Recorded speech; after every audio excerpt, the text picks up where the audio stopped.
Hello everybody, and welcome to Valuteer.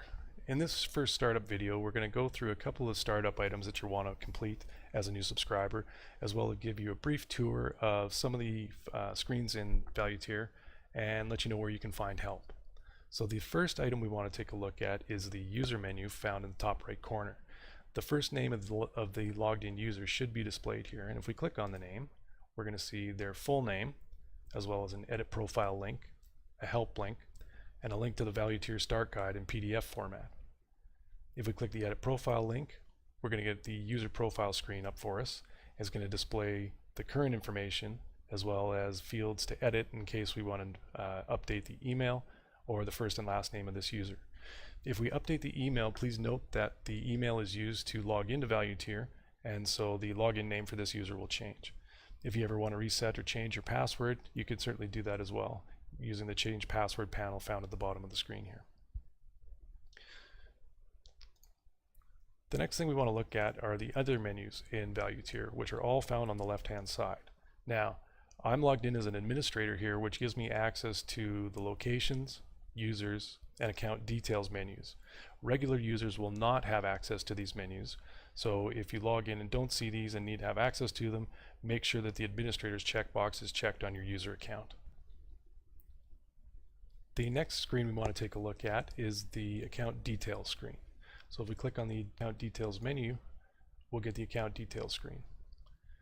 In this screen, we're going to see a number of panels here, including the organization details, which includes the name and address information for your organization, as well as a way to upload a logo when you want to brand your opportunity listings page.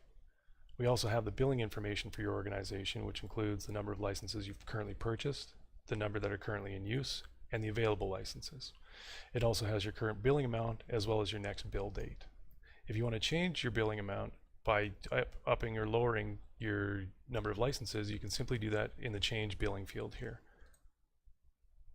Select the new number of licenses you'd like to use and click the Change Now button. As you can see, your next bill will consist of an updated price, but your bill date remains the same. If we scroll down a little bit here, we're also going to see the Opportunity Listings website widget panel, which allows you to create the HTML code you're going to need when you want to add your listings to your website. And lastly, we've got the Deactivate Account panel.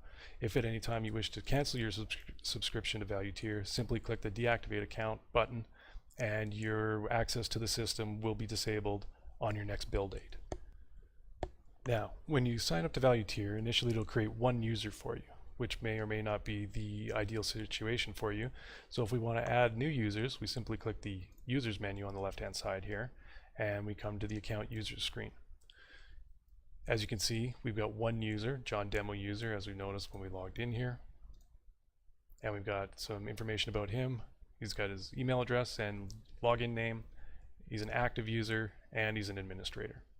If we want to add a new user, we simply click the Add New User button, and the Add New User screen opens up for us. So we can add a new user simply entering in their name, email address, a password for them,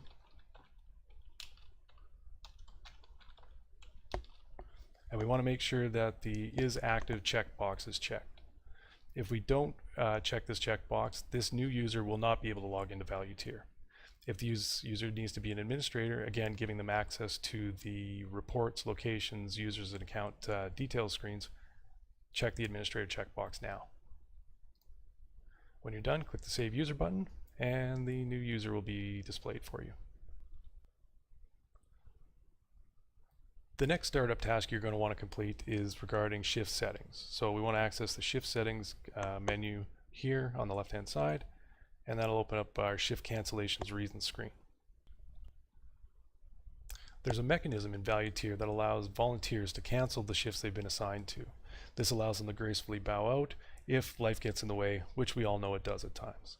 So to create a new shift cancellation, we click the Add New Shift Cancellation Reason button up on the right-hand side, and we just put in whatever our value may be. Then we can click our Save Reason, and now that option will be available if a volunteer needs to cancel a shift. If you need to edit or delete either of these reasons, you can simply do that by clicking the appropriate button to the right of the reason. If we click the Edit Reason button, we get our data entry form up again. And if we want to delete this, we click the Delete Reason button.